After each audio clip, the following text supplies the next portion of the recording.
कक्षा 7वीं हिंदी सुगम भारती पाठ नंबर 6 परिश्रम ही पूजा।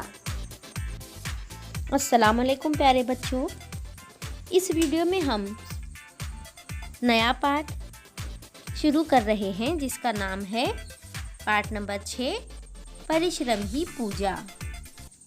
इस निबंध में लेखक ने परिश्रम ही सफलता की कुंजी है यह बताते हुए अधिक परिश्रम करने हेतु प्रेरित किया है। देखिए बच्चों, परिश्रम का मतलब होता है मेहनत करना। यहाँ पर मेहनत को ही पूजा कहा गया है। पूजा का मतलब होता है दुआ या इबादत। तो परिश्रम ही क्या है? पूजा है। मेहनत करना ही पूजा है। यह इस निबंध में हमें लेखक ने बताया है। चलिए पाठ की ओर। परिश्रम ही पूजा है। पूजा तो पूजा ही होती है। पूजा परमात्मा की होती है, इष्ट देव की होती है। देखिए क्या कह रहे हैं लेखक हमें कि परिश्रम क्या है? पूजा है।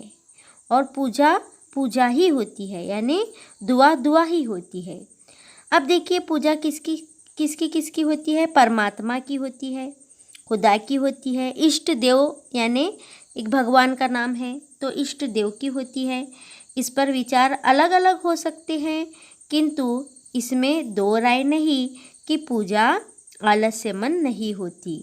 बड़े बड़े कर्म योगियों ने कर्म को पूजा माना है।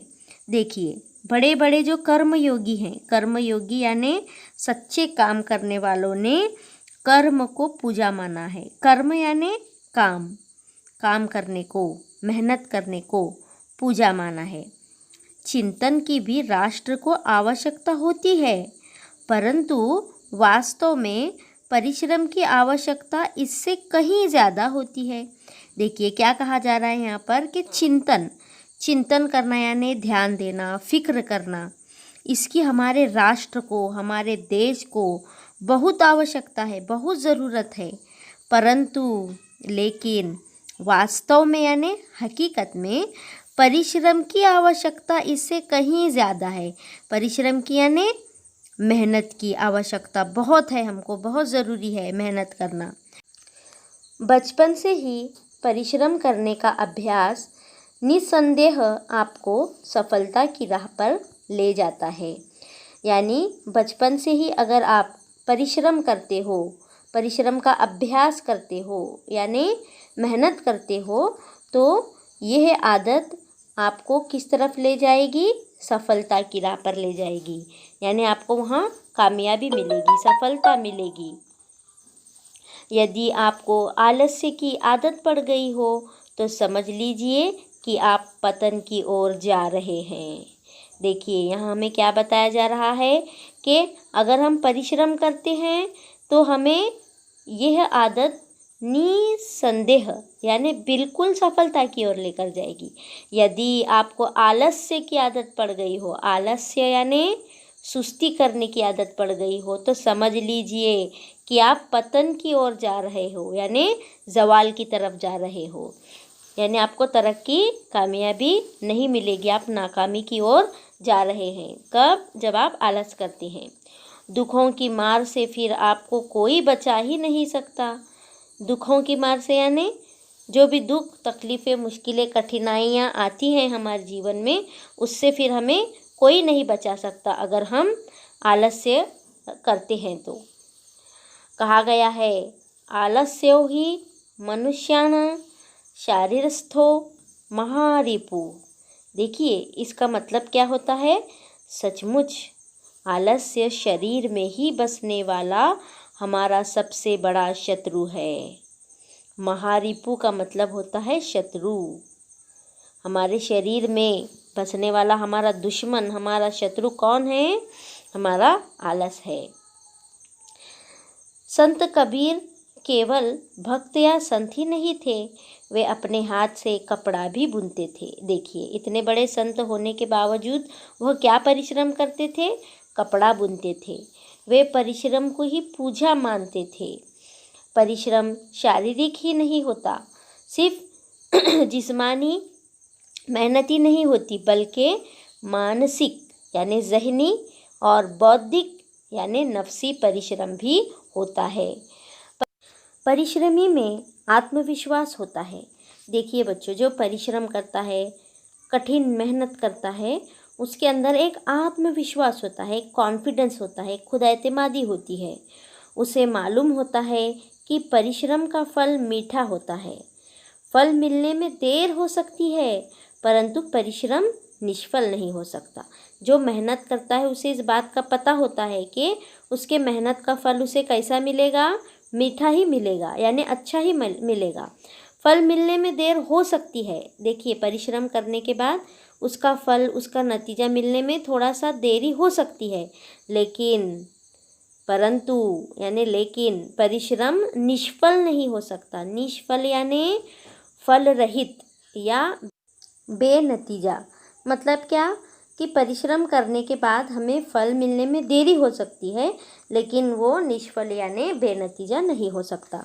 एक बार एक विद्यालय का परीक्षा परिणाम घोषित किया जा रहा था। यानी एक बार क्या हुआ, एक स्कूल का परीक्षा यानी इम्तिहान का परिणाम, रिजल्ट, नतीजा घोषित करना यानी ऐलान किया जा रहा था, बताया जा रहा था। एक बालक ने खड़े होकर कहा कि उसका परिणाम घोषित नहीं हुआ। यानी एक बच्चे ने खड़े होकर क्या कहा कि उसका नतीजा, उसका रिजल्ट जो है घोषित नहीं हुआ है, ऐलान नहीं हुआ है। प्रधानाचार्य ने कहा, जिनके नाम नहीं बोले गए वे उत्तीर्ण नहीं हैं। यानी प्रधानाचार्य मतलब प्रिंसिपल ने क्या कहा कि जिनके नाम पुकारे नहीं गए, ऐलान नहीं किए गए, वो बच्चे क्या हो चुके हैं, उत्तीर्ण नहीं हैं। उत्तीर्ण नहीं होना यानी कामयाब नहीं है, वो पास नहीं हुए हैं। बालक दृढ़तापूर्वक बोला। दृढ़तापूर्वक का मतलब होता है पुख्तगी से बोला। क्या बोला उसने, गुरुदेव ऐसा नहीं हो सकता। क्या कहा उसने, गुरुदेव, प्रिंसिपल को कहा, गुरुदेव ऐसा नहीं हो सकता। प्रधानाचार्य ने जोर देकर कहा, बैठ जाओ, तुम अनुत्तीर्ण हो। यानी प्रिंसिपल ने जोर देकर कहा, क्या कहा कि तुम नीचे बैठ जाओ, तुम अनुत्तीर्ण हो गए हो, यानी नाकाम हो गए हो। विद्यार्थी फिर भी नहीं बैठा तो प्रधानाचार्य ने उस पर 5 रुपये जुर्माना लगा दिया। अब बच्चा बैठने तैयार नहीं था। वो कहता है कि मैं अनुत्तीर्ण नहीं हो सकता, इसलिए वो जो है प्रिंसिपल से कहता रहता है कि मेरा जो है नाम घोषित नहीं हुआ है, मेरा रिजल्ट मुझे बताया नहीं गया है, क्योंकि मैं अनुत्तीर्ण, मैं फेल नहीं हो सकता। जब वो नीचे नहीं बैठता तो उस पर 5 रुपये का जुर्माना लगा दिया जाता है, दंड लगा दिया जाता है।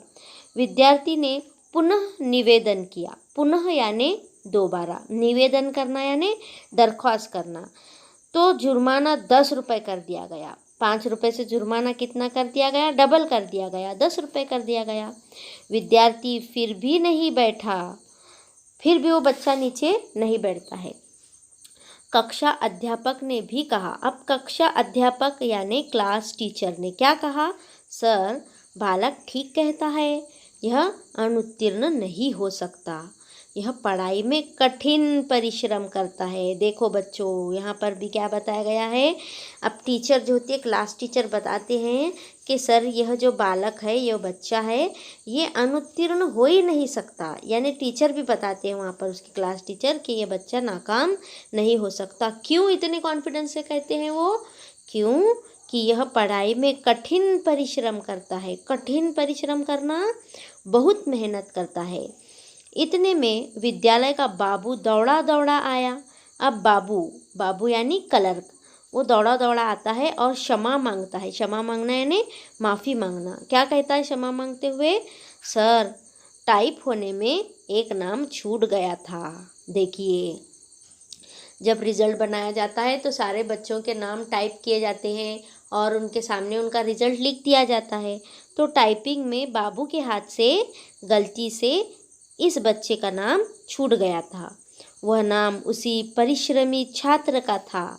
परिश्रमी छात्र यानी बहुत ज़्यादा मेहनत करने वाला तालिबे इल्म, और उसके अंक भी सर्वाधिक थे। अंक यानी मार्क्स, सर्वाधिक थे यानी सबसे ज़्यादा थे। वह बालक और कोई नहीं बल्कि राजेंद्र प्रसाद थे। देखो बच्चों, ये जिस बालक की कहानी हम पढ़ रहे हैं वह कौन था बालक? वह बालक थे राजेंद्र प्रसाद। वही राजेंद्र प्रसाद जिन्होंने स्वतंत्रता आंदोलन में बढ़ चढ़कर हिस्सा लिया था। स्वतंत्रता आंदोलन यानी आज़ादी की लड़ाई में बढ़ चढ़कर हिस्सा लिया था और आगे चलकर उन्हें भारत के प्रथम राष्ट्रपति के रूप में चुना गया था।